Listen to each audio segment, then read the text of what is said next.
tarde, sejam todos bem-vindos a mais um programa da Tria, um programa onde a gente se encontra para falarmos sobre saúde mental, seu bem-estar interno e refletir um pouquinho sobre nós mesmos, né? E hoje nós temos uma pessoa muito especial aqui, que é a prof. Cláudia Bisol. A Cláudia foi minha prof, inclusive. Ela é professora da UX, do curso de Psicologia, há 24 anos. E também agora atua no mestrado e doutorado em educação. Então, é uma profissional assim, que tem muito a compartilhar conosco hoje. Seja bem-vinda, Cláudia. Muito obrigada, é um prazer imenso estar aqui. Eu agradeço o convite, a oportunidade. Uma delícia. E o tema que nós vamos falar hoje é um tema que esperamos de coração que leve você a uma reflexão muito profunda sobre você mesmo e os padrões que você segue. Nós vamos falar sobre os padrões ideais de sucesso e onde isso está nos levando. E eu vou iniciar o programa perguntando para a Cláudia como ela percebe esses padrões, como eles surgem, de onde eles vêm, por que a gente precisa desses padrões, né? Por que a gente busca por eles de alguma forma, não sei se consciente ou inconsciente, mas o que tem por trás dessa busca? Uma pergunta e várias perguntas na mesma pergunta, sim. Né? Perguntas importantes, né? A gente precisa de padrões, se a gente for pensar. A gente busca padrões porque eles nos dão uma certa tranquilidade, né? Aliviam a nossa angústia no sentido, assim, das perguntas básicas que a gente traz com a gente, né? O que eu posso fazer para que a minha vida seja boa, para que eu seja feliz? A gente vai buscar esses padrões. Bem pertinho, quando a gente é criança, a gente busca no pai, na mãe, nos avós, nos tios, nas tias, nos primos, das pessoas com quem a gente convive, né? Como é que é ser adulto, como é que é ser de tal jeito, como é que é ser de outro jeito. Então a gente precisa olhar para isso. Depois a gente vai crescendo, vai para a escola, faz amizades e começa a ampliar, né, essa busca. A gente começa a buscar em outros lugares. Busca nos amigos, professores, aquilo que a gente quer ser, aquilo que a gente não quer ser, né? Aquilo que a gente começa a visualizar como coisas que trazem formas de ser que trazem satisfação para as pessoas, formas de ser que parecem ser mais criticadas ou não aprovadas. A gente vai buscando isso. E a gente depois amplia ainda mais, né? Rapidamente a gente amplia para a sociedade como um todo, né? Na televisão, atualmente nas mídias sociais, nos famosos. A gente busca esses elementos. O que é ser bem-sucedido, o que não é? A gente precisa dessas perguntas e a gente lança essas perguntas e sai em busca delas. O problema é que, como tudo, né, na vida humana, tem suas armadilhas. Essa busca pelos padrões tem suas armadilhas, acabam às vezes constituindo ideais e acabam gerando sofrimento também, né? Se trazem algumas respostas, ao mesmo tempo também trazem algumas dificuldades que a gente vive e vivencia desde criança, na vida adulta, nas diferentes relações que a gente estabelece com a gente mesmo, nas nossas relações amorosas e familiares e também nas nossas relações no mundo do trabalho. Eu acho que também uma coisa que a gente também é uma questão profunda disso que tu comenta, né? A gente tá sempre buscando esse pertencer a um padrão, é muito por uma busca de um reconhecimento, mas não pela questão de, eu quero ser importante, mas se a gente for parar para refletir, eu vejo isso muito em mim, sabe? Que essa busca de reconhecimento, essa busca da aprovação do outro é como se a gente tivesse uma aprovação para estar vivo, por exemplo, assim, uma busca de, se tu me reconhecer, eu tô aprovado para estar vivo, uma busca de um amor, né? Eu digo assim, e só que isso, a gente vai entrar, mas isso nos coloca numa prisão, às vezes, muito, muito forte, porque hoje em dia, assim, a gente também vê bastante com a questão dos jovens, é uma busca tão grande, por isso que eles esquecem também da importância da individualidade, da questão da gente ser diferente. Porque assim, por que a gente tem tanto medo de ser diferente uns dos outros? Né? Porque Porque a gente imagina que se a gente for diferente, a gente não vai estar aprovado para estar vivo. Então é uma questão muito interessante a gente refletir nesse programa, porque a gente nunca teve tanta gente se sentindo preso. Tanta falta de liberdade. Não liberdade de poder fazer o que quiser, mas liberdade de ser quem a gente realmente é, né? É quase uma falta de liberdade de existir de uma maneira mais própria, mais singular. É, né? A gente está muito relacionado hoje em dia com a questão do fazer uma coisa que todo mundo faz, de ter uma coisa que todo mundo tem, mas não de ser uma coisa que só a gente é, né?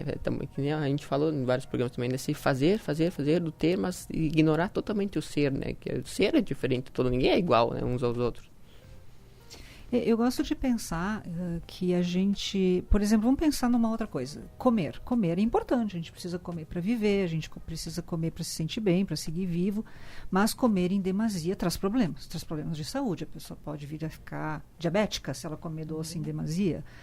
Né? Para citar um exemplo. A questão com o outro, com aquilo que o outro espera da gente, a sociedade espera da gente, ou esses padrões, ela é parecida. A gente precisa estar entre as pessoas, a gente precisa de um reconhecimento, né?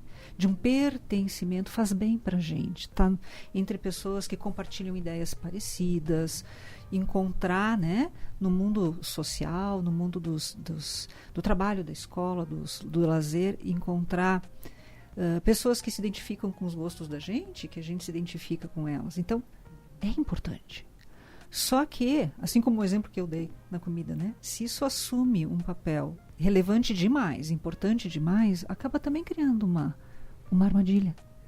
Né? Então, não é ruim em si a gente olhar para o outro, nesse sentido, buscar referências, se identificar. Não é em si ruim. A questão é o quanto isso pode, em demasia, nos aprisionar. Né? Sim. Porque ele vai nos trazendo junto a esses ideais, regras.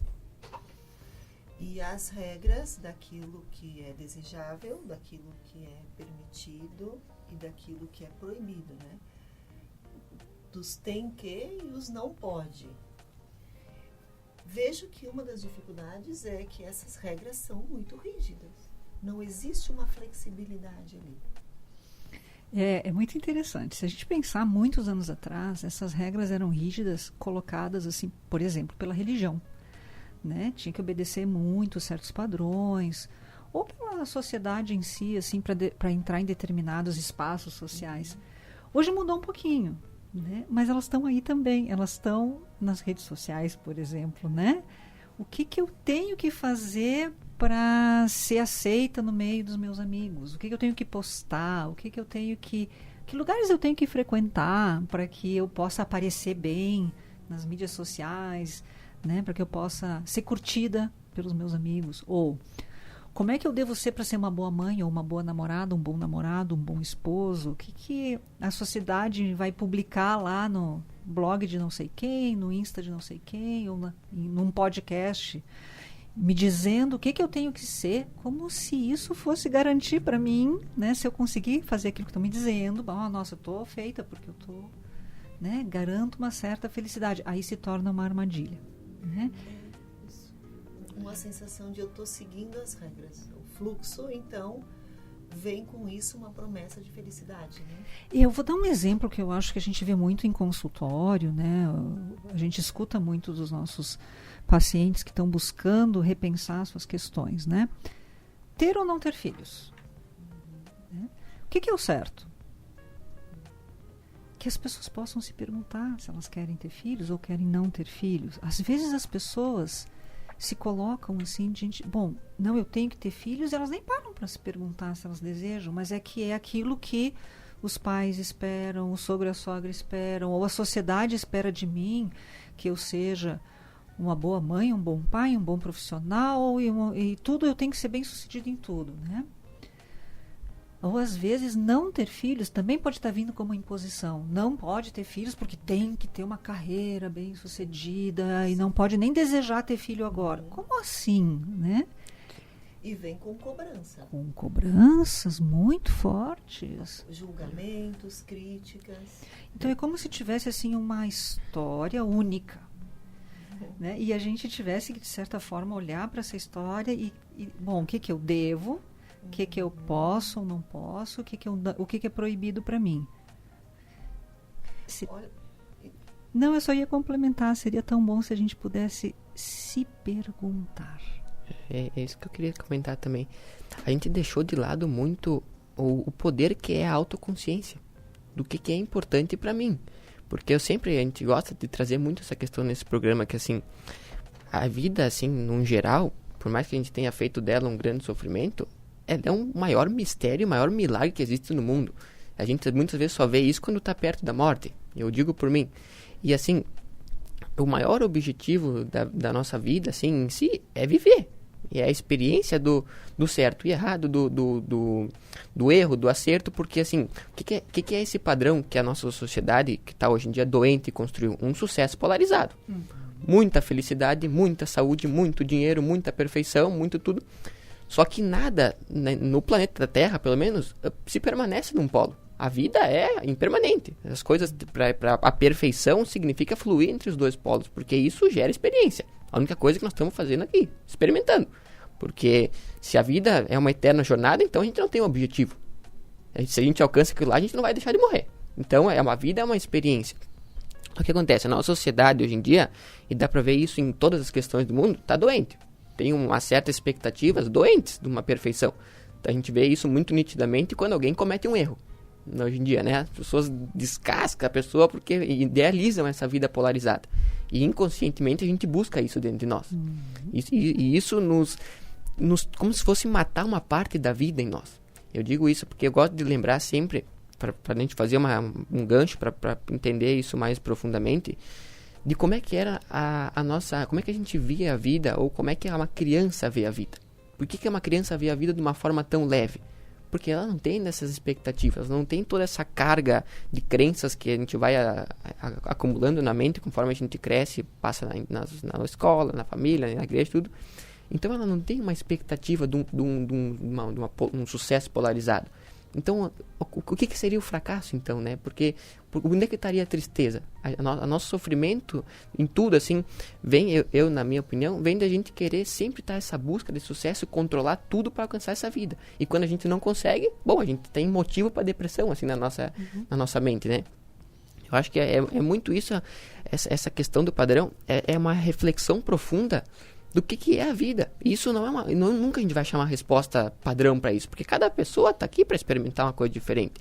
Só que eu acho que retomar esse poder da autoconsciência para autorreflexão e tirar o poder da mão dos outros sobre si, trazer o poder para nós é uma liberdade, eu acho. Um poder que a gente, sem querer, inconsciente ou inconscientemente, coloca na mão dos outros. Exato. A gente, sem perceber, coloca esse poder. E depois a gente, às vezes, até culpabiliza o outro pelos nossos fracassos, ou infelicidades, ou tristezas, né? Quando talvez tivesse muita coisa que a gente pudesse fazer se a gente tomasse as rédeas da vida, né? Claro, uma liberdade, né? Cláudia, por que chega um ponto que a gente entra nesses padrões? Por que é tão difícil voltar um olhar para si? Por que a gente percebe uma dificuldade muito grande em fazer esse movimento que nós estamos falando, de olhar para si? O que será que acontece? Olha, uma pergunta difícil, Josi, mas eu acho que a gente pode tentar apontar para algumas questões, né? E a primeira que me vem à mente, te ouvindo elaborar essa pergunta, é que esse caminho do voltar a olhar para si, do cuidado de si, do questionamento, da autoconsciência, como o Luan colocou, ele é um caminho mais árduo, se a gente for pensar bem, né? O caminho esse da foto bonita postada e eu estou contente com isso, ele traz uma satisfação um pouco mais imediata. Postei uma foto e tenho não sei quantas pessoas que curtiram. Ele nos ilude pela satisfação imediata que isso traz. Eu quero um celular novo, eu vou lá e compro, então, nossa, como eu sou signo do meu sucesso. Fui lá e comprei um celular novo. Claro que esse signo do meu sucesso não vai durar muito tempo, né? Porque esse celular vai ficar obsoleto em pouquíssimo tempo e já vai vir um outro modelo mais chique, que as pessoas com mais sucesso têm, e não é exatamente aquele que eu tenho. Mas naquele momento que eu fui lá e estou desfilando com o meu celular novo, eu estou achando que eu sou a cereja do bolo. Então, de certo modo, é um caminho que nos traz, assim, algumas satisfações mais imediatas, embora elas sejam mais superficiais e elas nos coloquem, assim, numa roda, meio que correndo, que nem o cachorro que está correndo atrás do próprio rabo. Sempre em busca da mesma coisa. É infindável, né? Então, eu acho que o caminho esse de parar, pensar na própria vida, refletir, ele é um pouquinho mais árduo. Ele exige que a gente se depare com as nossas limitações. Sombras, né? Com as nossas sombras. Ele é um caminho, assim, a palavra que define é desconforto. Eu acho que, eu digo assim, sempre que eu falo assim, eu digo em relação à minha vida, porque depois que eu fiquei doente, eu passei por um processo interno, assim, e passo, assim, diariamente. Eu acho que a questão mais profunda, até o meu grande ídolo, Jesus, falou que o maior problema da humanidade é a falta de discernimento sobre quem nós somos. Essa pergunta, por mais simples que ela pareça, a quem você é, ela é uma pergunta muito difícil de responder. Porque sempre que a gente vai pegar para responder essa pergunta, eu falo, eu sou o Luan, eu trabalho com tal coisa. Sempre a gente pega o passado para responder a pergunta. Sempre a gente pega a nossa profissão, mas volta a pergunta. A gente é a profissão ou aquele que tem a profissão? A gente é um nome ou aquele que tem um nome? A gente é o passado ou aquele que viveu no passado? E quem é aquele? É uma pergunta muito, muito ampla e que não existe uma resposta simples. Só que eu gosto de colocar nessa parte espiritual, mas sem voltar para a religião, mas falar para essa parte da parte divina que existe em nós. Porque vamos botar assim numa questão ampla, né? A gente está aqui, girando num planeta Terra, que é uma entre outras bilhões de bolas que existem no universo inteiro. E se a gente tiver muita sorte, a gente tem, sei lá, uns 80 anos para viver aqui em cima de um planeta. Onde é que a gente estava antes? Onde é que a gente vai depois? É uma pergunta muito desconfortável que quando tu busca esse tipo de resposta, nunca vai estar escrita, mas tu vai buscar ela através do sentimento, através de conexões, de experiências internas com essa nossa parte divina, né, com quem nós realmente somos. E eu acho que quando a gente começa a experimentar essa parte mais divina, assim, buscar esse conhecimento interno, essa experiência com aquilo que a gente chama de Deus, que não é um cara sentado lá em cima que está separado de nós. Intimamente, nós somos uma expressão da fonte. Nós somos uma expressão única daquela força que a gente chama de Deus. Então, Deus nunca vai estar separado de nós. E eu acho que o maior problema da gente e da humanidade no planeta Terra no geral é uma autoimagem muito baixa. É uma autoimagem que a gente se vê sempre como muito inferior, sempre com uma figura de autoridade sobre nós, sempre como pecadores, porque a nossa sociedade construiu essa imagem do ser humano. E conforme a gente começa a questionar isso tudo, por que alguém tem autoridade sobre mim? Se nós somos todos seres humanos 100% diferentes uns dos outros. Posso te provocar? Com certeza. Eu acho que essa questão que tu traz, perfeitamente colocada, né? Mas às vezes eu me pergunto, um lado da moeda pode ser que seja essa autoimagem muito baixa. Mas essa moeda tem dois lados. Ela às vezes pode ser que a gente tenha uma imagem muito alta de nós mesmos.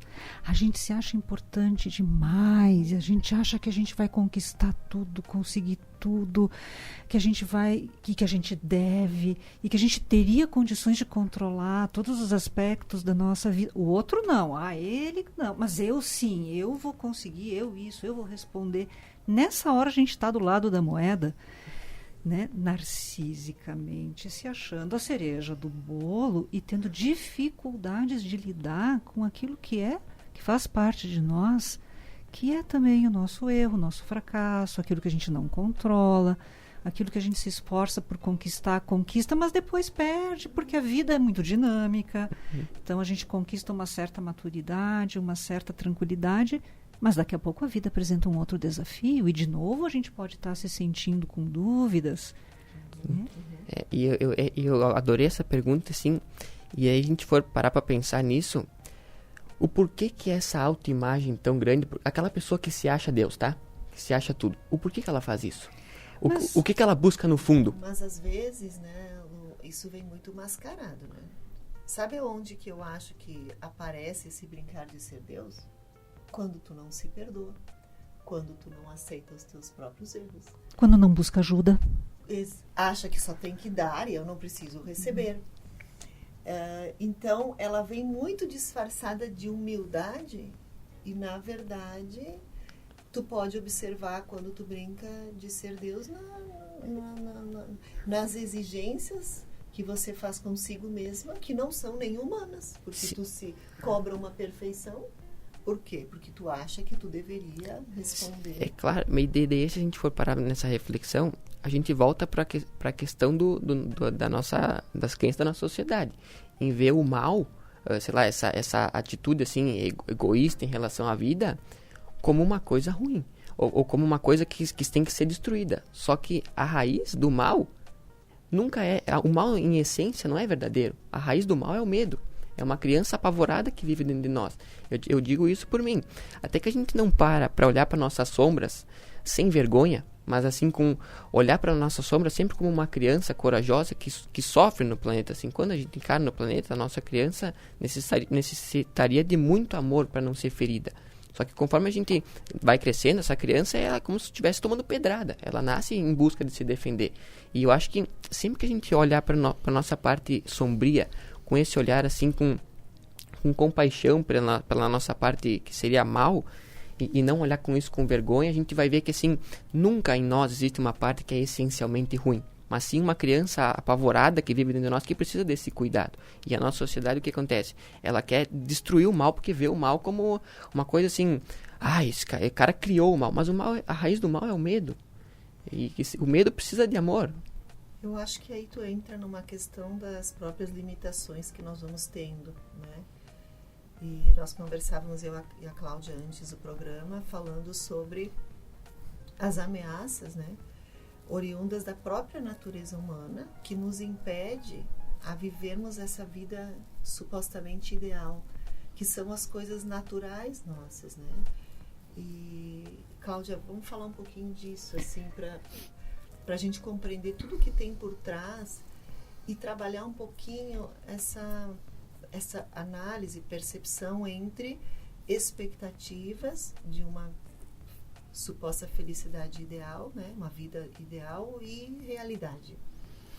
Eu acho que nós precisamos considerar alguns elementos nisso, né?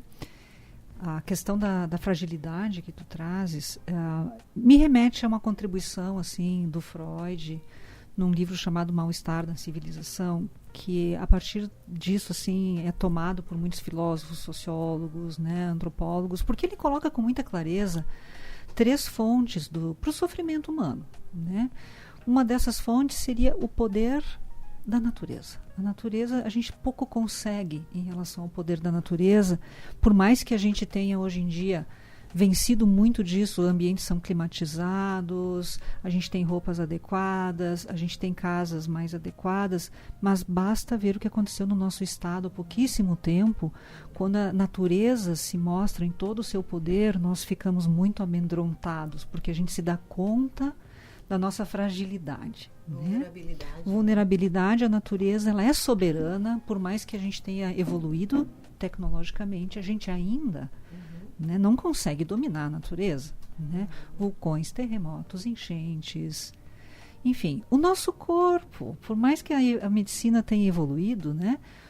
Freud vai apontar como as fragilidades do nosso próprio corpo como fonte de sofrimento. Nosso corpo nos traz dores, limitações, doenças, mais cedo ou mais tarde.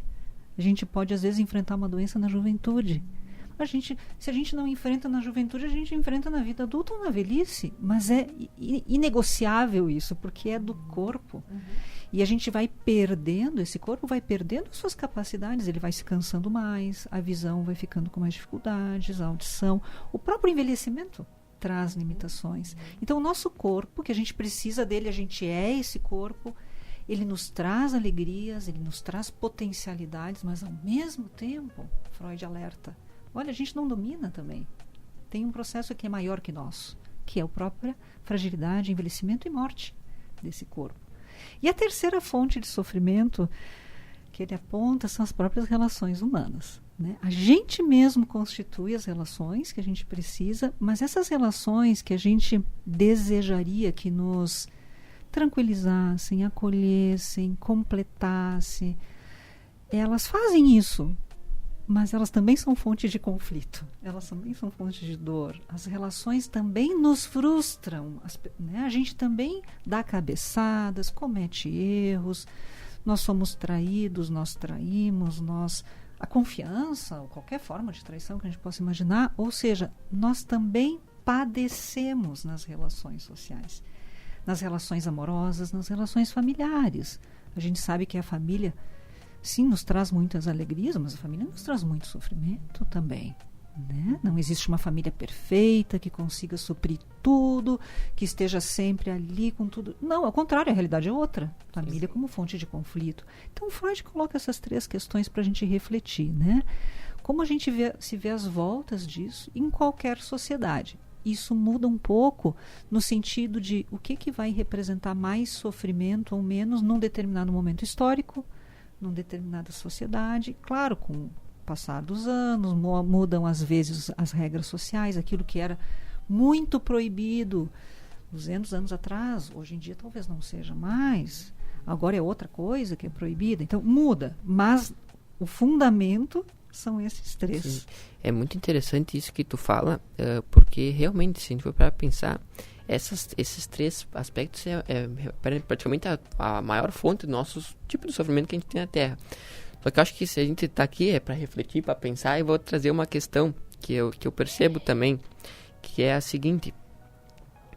De novo, volta para a questão da gente se conceituar e definir as coisas sempre como bom ou como mal, ou sempre ou polarizar as situações. Tu pega, sei lá, uma doença, ou uma doença é a contrário da saúde, então uma doença é uma coisa ruim. A morte é contrário da vida, então a morte é coisa ruim. O conflito é uma coisa diferente da paz, então é uma coisa ruim.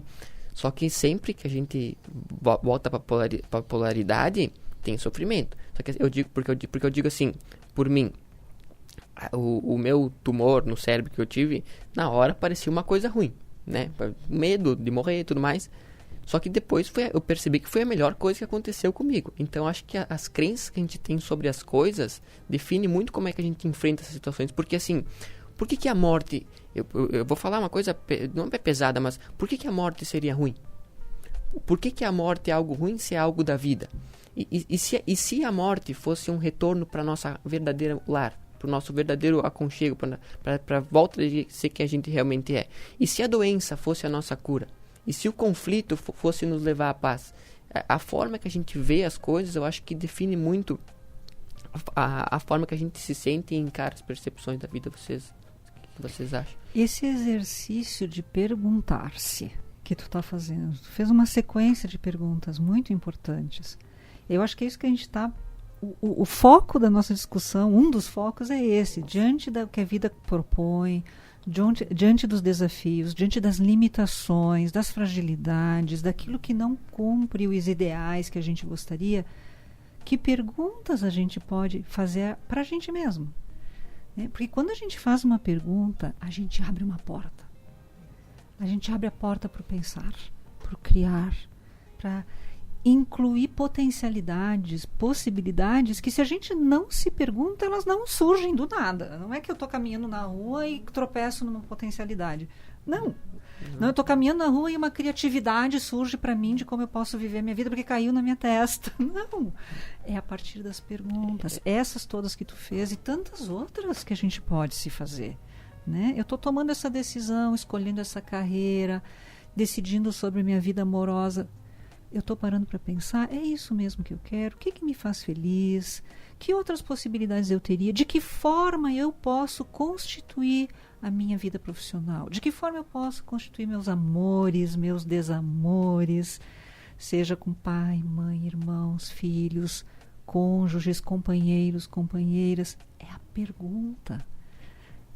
Essas portas que vão se abrindo nas perguntas... Eu acho que são as portas que vão se abrindo do aprisionamento que a gente está envolvido. Que é muito interessante essa analogia se nós formos pensar, né? Nós começamos falando de por que buscamos os padrões. Porque, de certa forma, eles nos trariam uma ideia, uma ilusão de conforto, de algo a ser seguido, de completude, de pertencimento, de... Se eu for por esse caminho, eu não vou ter dor. Vai estar tudo certo se eu seguir isso. Tudo certo. E tá meio que uma garantia de felicidade. E me dá uma sensação, principalmente, de controle, né? E quando eu mergulho nisso, eu vou seguindo padrões e ideais, pensando que são meus, né? Porque muitas vezes eu não tenho a consciência de quem é essa verdade, de quem é, para quem vai fazer bem esse padrão, esse tem que. E a gente vai, de alguma forma, se aprisionando nesses tem que e esses não podem, e no medo, né, de não dar conta de sustentar esse caminho projetado. E a gente tem uma perda essencial da nossa própria individualidade, da nossa própria autenticidade, e que eu acho que uma das maiores intenções aqui de vida deveria ser a coerência, a congruência entre o que eu falo, penso e sou e sinto, né? Fica muito distante, muito incoerente aquilo que eu prego e aquilo que eu sinto internamente, aquilo que eu vivo internamente. Então, aquilo que a gente busca para nos darmos uma sensação de conforto acaba sendo justamente aquilo que está me aprisionando e me impedindo de ser quem eu sou efetivamente no potencial que eu tenho. E eu acho que quando a gente está nesse desacordo, isso se manifesta no nosso adoecimento, né? A gente começa a fazer sintomas, a gente começa a fazer crises de ansiedade, a gente começa a fazer insônias, doenças psicossomáticas, dificuldades no amor, dificuldades no trabalho. E às vezes a gente nem se dá conta do quanto é que a gente está, sem perceber, produzindo esse sofrimento como uma resposta a esse desencontro, né? Essa dificuldade que a gente está em questionar o que estão impondo para mim, o que eu estou achando que é meu, mas na verdade eu estou comprando do outro, e o que realmente eu poderia tecer como aberturas para minha vida, como experimentações, outras formas de viver. Cláudia, a gente percebe no consultório, às vezes, as pessoas se questionando assim: eu tenho até vergonha de ter vindo aqui, porque a minha vida é tão perfeita. Eu tenho um bom emprego, eu casei, eu tenho um bom marido, eu tenho meus filhos. Por que eu estou infeliz? E eu estou seguindo todos os padrões. Só que, de alguma forma, eu acho que parte dessa essência tenta vir à tona e dizer: mas eu estou aqui, me olha, me enxerga, né? E aí vem em forma de angústia, de dor, de doenças. E, ao mesmo tempo, também,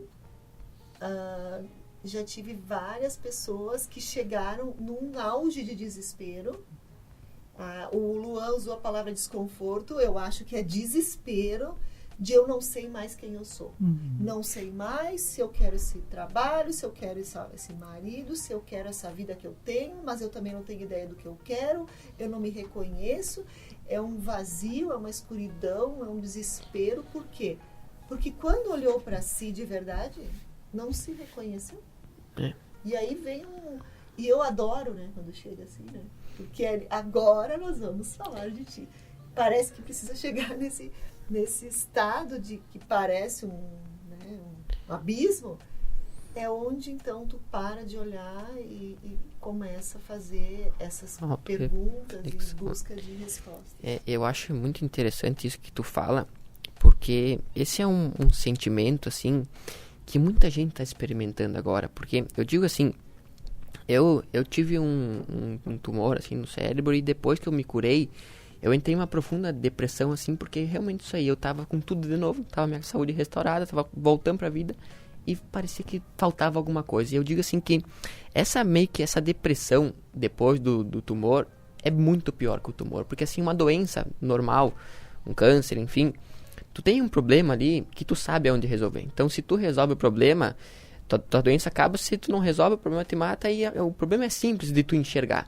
Só que eu acho que esse vazio interno, ele é uma coisa que falta. É uma coisa profunda, que é uma coisa mais da nossa essência, da alma em si. Porque, que nem tu comentou, a gente tem tudo. A gente tem casa, a gente tem família, tudo que a sociedade recomenda para uma vida feliz. Só que parece que tu não tem nada, que te falta alguma coisa. E eu acho que isso está acontecendo tanto na nossa sociedade agora, e vai acontecer cada vez mais, essa depressão, essa ansiedade, porque olhando para trás, a gente sempre foi ensinado a sobreviver. um modo de sobrevivência. A sobrevivência, a gente tem que lutar muito para sobreviver. Lutar para comer, lutar para se manter vivo entre as pessoas. E hoje em dia, como ficou tudo muito mais fácil, e a gente não tem que mais lutar para sobreviver, fica um vazio. Do que eu vou fazer agora? Qual que é a nossa tarefa, assim? O ser humano, ele é o único animal que nasce sem saber o que fazer. Tu pega uma árvore, ela nasce para dar fruto. Um leão nasce para caçar, para proteger a família. O ser humano, ele nasce sem saber o que fazer. Ele tem o livre-arbítrio. Então, a gente fica meio louco nessa questão ali, e eu digo assim, que não tem como a gente não preencher esse vazio se não for fazer uma volta interna, para voltar para dentro de si e conversar contigo mesmo como se tu fosse o teu próprio amigo. E reconhecer o que a gente realmente está sentindo, assim, fazer uma pergunta difícil de responder, mas assim, como eu me sinto em relação à vida? Eu gostaria de acordar no dia seguinte ou eu gostaria que minha vida acabasse hoje? Escreva uma carta para você sobre isso. Eu fiz isso uma vez. E na vez que eu escrevi, eu não tinha mais vontade de acordar. Falei, bom, se acabar por aqui, tá tudo certo. E conforme a gente vai percebendo essas nossas sombras, que seria uma sombra isso, uma ausência de luz, que a luz é a vida, né? Conforme a gente vai percebendo isso, a gente vai começando a ter uma clareza maior sobre quem nós somos, sobre o que a gente quer para si mesmo, sobre o que é a própria vida, sobre o que a gente está fazendo aqui. Mas eu digo isso assim, que por mais que seja um momento desesperador, essa depressão seja vista como uma coisa horrível, depois que a gente consegue passar por isso, que desconfortável mesmo, né? Como a gente consegue passar por isso com muita resiliência, com muita vontade, assim, enfim, de querer vencer isso, a gente vê que essa parte desse sofrimento, desse vazio, de olhar para isso, foi a coisa mais importante que a gente já fez na vida. Cláudia, quando a gente entra nesse processo de transformação, a gente causa esse desconforto também no externo. Fala um pouquinho para nós sobre isso, qual é a tua percepção? Com certeza, a gente causa esse desconforto nas pessoas mais próximas ou nas nossas relações, né, mais imediatas, porque a gente inicia um processo de mudança, né?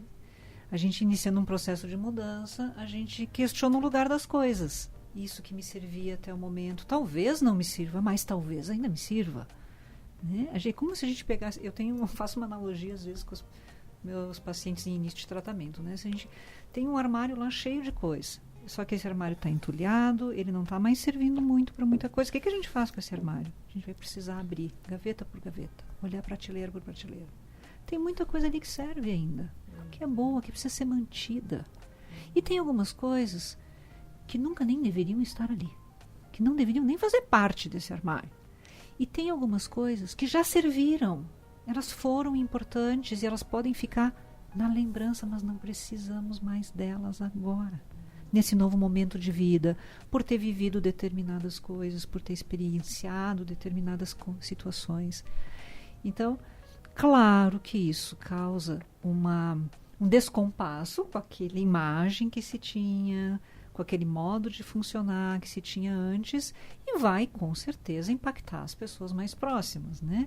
Então, imagina assim, uma mulher que sempre fez tudo pelos filhos, até o todinho para o rapaz de 16 anos ela continua fazendo. Aí ela se dá conta que ela tem que pensar que o momento é outro, que o filho precisa crescer, que não está mais época de fazer todinho, e ela para de fazer todinho. E os meus exemplos às vezes são bem simplórios.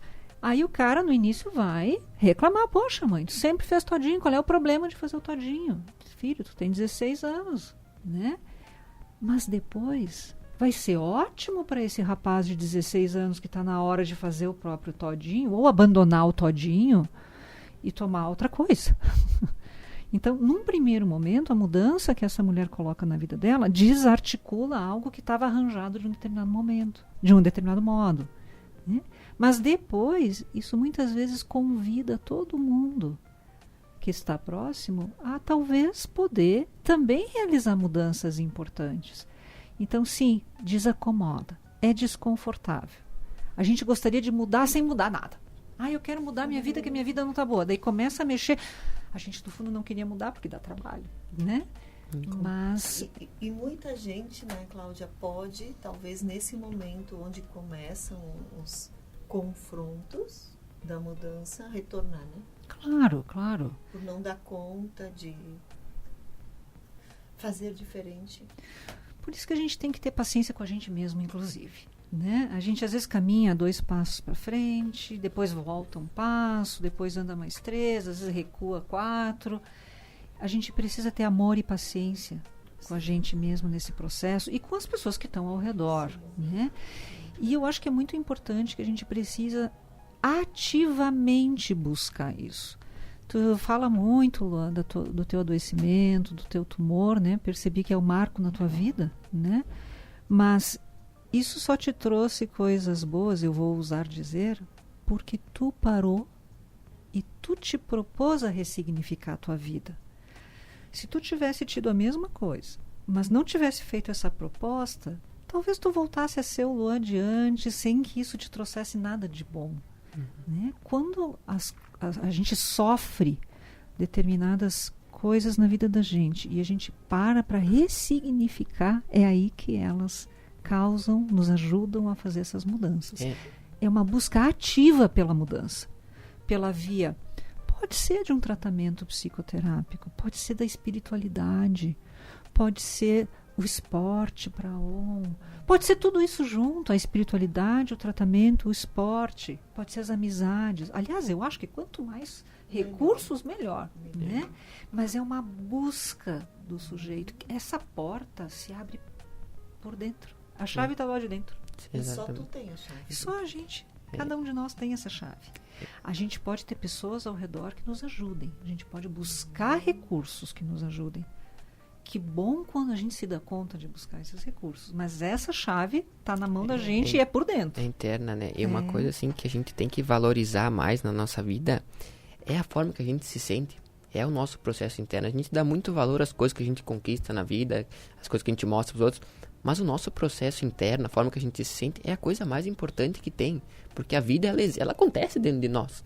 As situações externas não vão definir a forma que a gente se sente. Até pode contribuir. Mas uma coisa mais importante da vida é a relação que a gente tem consigo mesmo. E que nem tu falou, conforme a gente começa a se tratar com mais amor, com mais respeito, sem cobrança por aquela perfeição, mas acolher tudo que a gente é, tanto os medos quanto a sombra, tudo, a vida começa a ficar mais leve, né? Começa a ter um sentido maior, eu acho. E quando a gente vai se libertando desses aprisionamentos e se reconhecendo mais humanos, talvez, né? E únicos, eu acho que ao mesmo tempo a gente vai libertando todas as nossas relações também, né? Vamos torcer que sim. Né? Vamos torcer que sim, começa porque a permitir também que o outro seja ele de sim. alguma forma, né? Uhum. Não tem como ser o contrário. Uhum. Como é que eu vou, né? Não sem conflito, não sem aquele 2 passos para frente, um para trás, né? Não. Num processo que é contínuo, mas sim, eu acho que é essa Quando sabe? eu digo liberta, não é o outro fazer o movimento, mas tu permite que o outro Sim. também seja. Uhum. Seja. Aceita mais essa condição humana de luz e sombra que a gente fala. Aceita em si e aceita mais no outro também, com nesse certeza. sentido, né?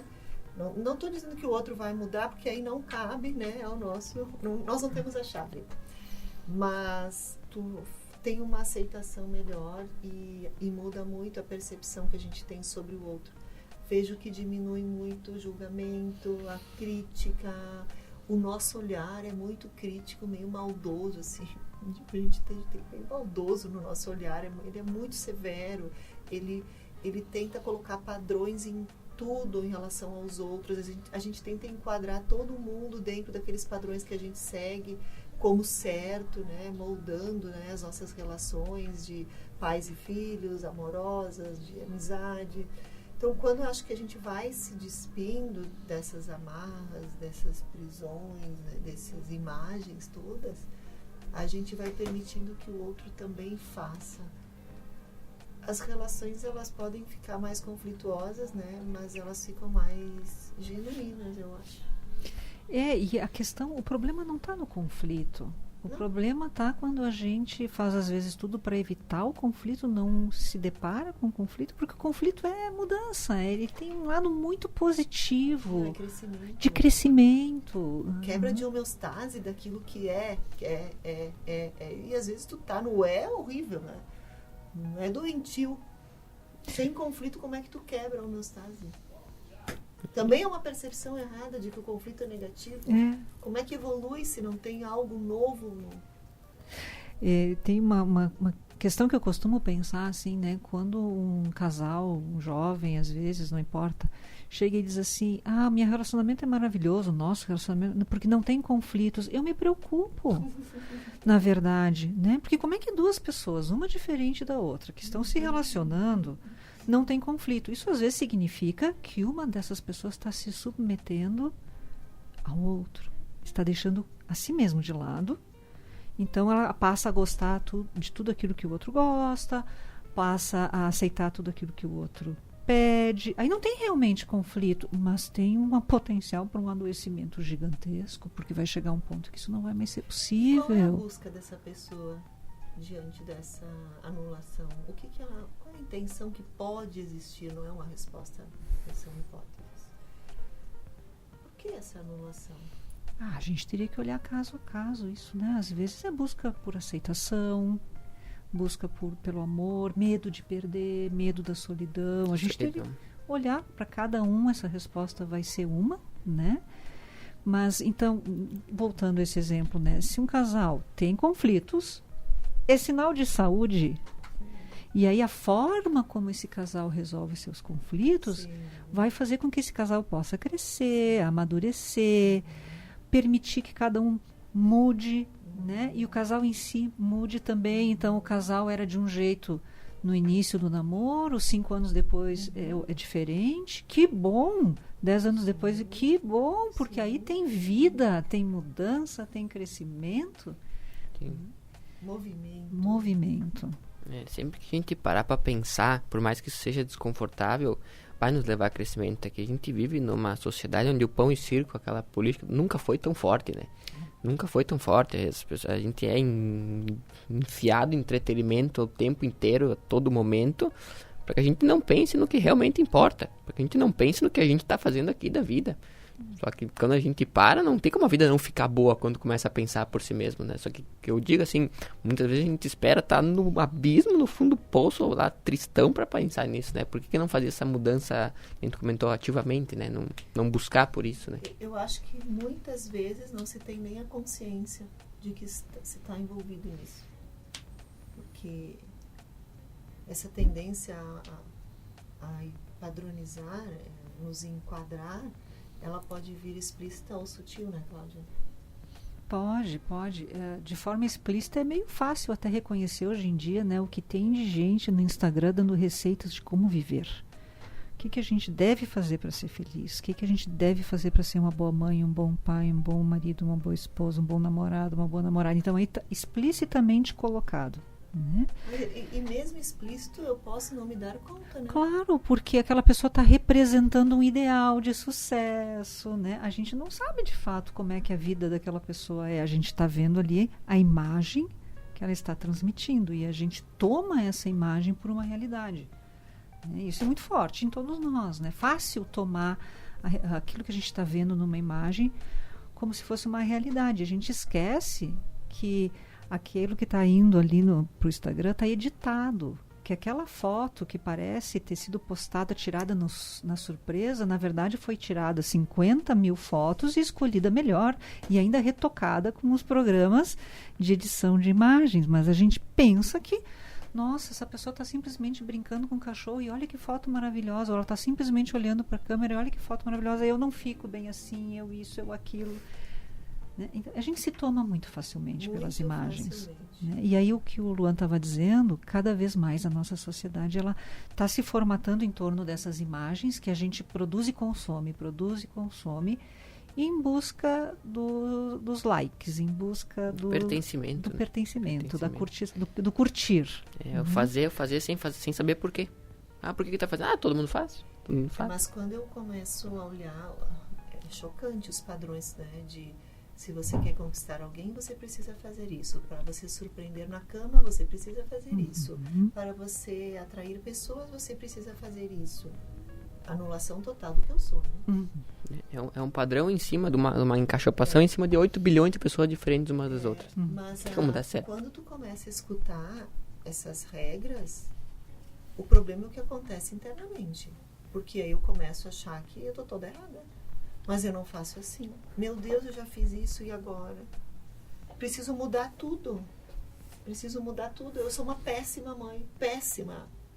Então, ao mesmo tempo que tenta te doutrinar, acaba contigo. Né?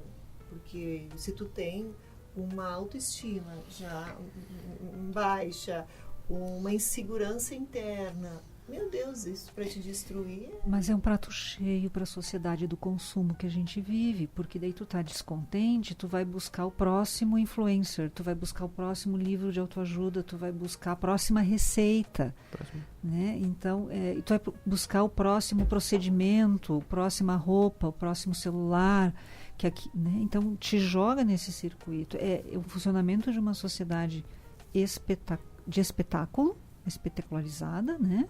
Onde a questão da imagem, do sucesso e todo o desempenho está tudo ali colocado em filmes, em séries, em Instagrams, né? E ao mesmo tempo uma sociedade muito voltada para o consumo. E aí a gente tem a questão do mercado, do capitalismo tardio que a gente vive, assim, que é um ultra, super capitalismo, onde tem que girar muito, né? Tem que ter muito consumo de roupas, de objetos, para sustentar esse mundo do jeito que ele está hoje em termos de capitalismo. Então, claro que é muito interessante que a gente siga nisso, porque a gente tem que ser consumidor. Né? Então, tem todo um circuito de consumo que a gente nem percebe. E ele está ali embutido, ele está nas entrelinhas. A gente está escutando uma receita de como é que tu deve ser para ser uma mulher bem-sucedida, mas a gente não está percebendo que tem uma roupa sendo vendida ali, uma maquiagem, um determinado batom, um determinado cabelo, uma determinada postura, um determinado... Está sendo vendido junto com a venda do que tu deve ser para ser uma boa mulher, né? Então, eu acho que aí tem um mecanismo bem importante que a gente tem que se dar conta para até se libertar desses padrões, né? Se libertar um pouco do padrão do consumo nos traz mais liberdade, nos traz mais possibilidades de escolha, né? Nos liberta um pouco dos excessos do trabalho, dos excessos do desempenho, dos excessos de demandas. Então, são várias coisas para a gente pensar. A gente vive dentro de um sistema que é muito bem pensado para aprisionar as pessoas, né? É muito bem pensado. Tanto a questão da indústria alimentícia, que adoece pessoas para escravizar na farmácia, é um sistema assim que se a gente não parar para pensar por si mesmo, tu vai entrar no ciclo. Não tem como não, né? É só distrair. Distrair. É muito fácil. Tem que estar sempre muito presente, muito em alerta. Só que ao mesmo tempo que isso é desconfortável, isso te devolve a vida. Te devolve a paz e a alegria. O que a gente quer além da paz? Não tem coisa que exista melhor que a paz. Só tira os tem que. Tem que fazer nada. Transformar o tem que em pergunta. Eu tenho o que mesmo? Se eu decidir que aquilo é bom para mim, ótimo. Mas aí não é mais um tem que. Aí é uma escolha. Exatamente. Aí eu quero fazer isso. Se eu quero fazer isso está mais de acordo comigo, porque é uma decisão que eu estou tomando, é uma escolha. O tem que transformado em pergunta. Tem mesmo. Quem que disse? Em relação a quê? Em relação a quê? Quando? Sempre, nesse momento. Para quem? As perguntas. De volta para quem? De volta às perguntas. A pergunta abre portas. A gente colocar um ponto de interrogação ao final dessas frases é um exercício muito interessante que a gente pode fazer com a gente mesmo, né? Porque tu tem que isso. Tenho. Porque se tu não fizer tal coisa vai acontecer. Será? Pode ser que sim. Pode ser que esteja certo. Esse tipo de pergunta já é bom, né? Será? Para quem? Como? Por quê? Porque tenho mesmo, né? Muito interessante. O tem que, o devo, preciso, eles são muito repressores, né? É uma prisão, né? Vai soltando, abrindo as portas e soltando as algemas. Não que seja bom responder, né? Porque aí eu vou me deparar com outro problema, o abrir mão do prazer imediato. Então eu tenho que estar muito disposta a abrir mão do prazer imediato em nome de um bem-estar interno mais contínuo. E disposta a tolerar as frustrações, né? A gente precisa talvez pensar como é que a nossa sociedade hoje está lidando com a tristeza e com as frustrações inerentes da vida, com a angústia inerente de estar vivo. Porque me parece assim que tem também a venda de uma ideia de que a gente tem que estar bem o tempo todo. né? E a gente tem que estar satisfeito com as coisas o tempo inteiro, e se isso não está me satisfazendo, se eu não estou bem, então está na hora de eu descartar e buscar uma outra coisa que me satisfaça. Essa é uma ideia bem comum hoje em dia, né? E então, se eu não consigo dormir uma noite bem, eu já estou com insônia, eu vou procurar uma medicação para dormir melhor. Ou se eu estou triste, então eu já vou procurar uma resposta para essa tristeza. Mas às vezes a gente precisa experimentar a tristeza para se conhecer melhor e para ver o que nos faz realmente bem ou não. A gente precisa tolerar uma certa dose de frustrações e de angústia, porque elas fazem parte da vida. A vida é assim. E às vezes a gente precisa ter uma noite de insônia ou 2 noites de insônia, porque a gente está precisando pensar algumas coisas. E a insônia está nos mostrando, como se ela estivesse chacoalhando, dizendo assim: Cláudia, olha para isso. Tu não está conseguindo dormir porque tu tem que pensar sobre isso que está acontecendo mesmo. Não para, pensa. Quando tu tiver pensado e tiver entendido melhor o que está acontecendo contigo, tu vai voltar a dormir também. Né? Então a insônia às vezes ela não é uma inimiga. Estou pegando um exemplo de algo que é muito corriqueiro, né? Claro, eu não estou dizendo a pessoa que está 5 noites, 10 noites sem dormir, isso começa a trazer consequências físicas, emocionais, mas eu estou falando daquela insônia assim, que está ali por um tempo, 2 horas da manhã eu acordo, volto a dormir às 6, né?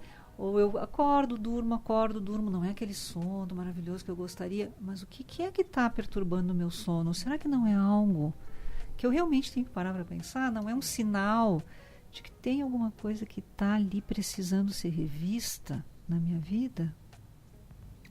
Eu acho que são umas mensagens do inconsciente que vêm através do corpo, das situações, todas como um auxílio, um apoio, né? Olhe para isso, né? Tu tá distraída, olha para mim, olha para cá, olha para isso.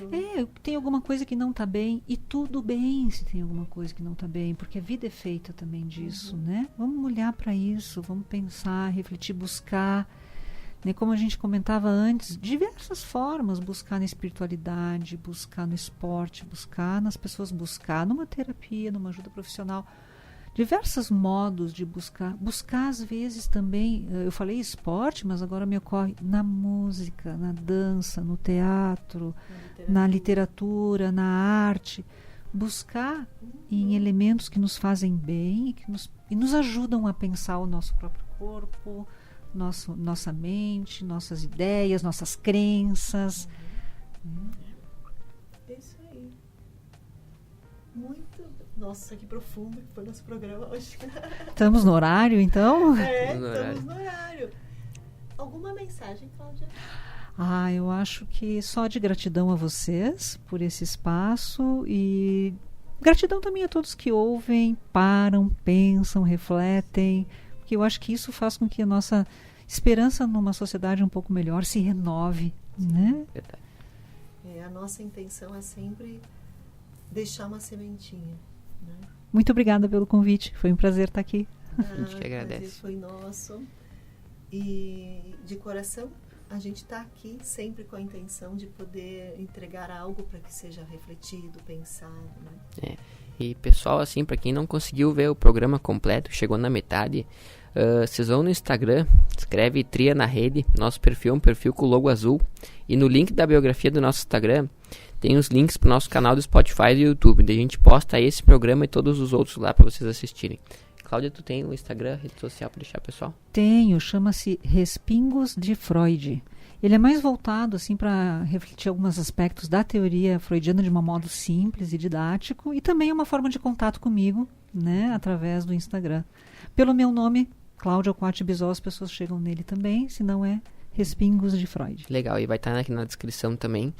E o meu e o da Josi é Josi Toigo e Toigo Luan. Vocês encontram a gente no Instagram também, a gente posta umas coisas interessantes lá também. Muito obrigado, pessoal. Agradecemos a presença de vocês e desejamos que você tenha um excelente dia. Um grande beijo. Até mais.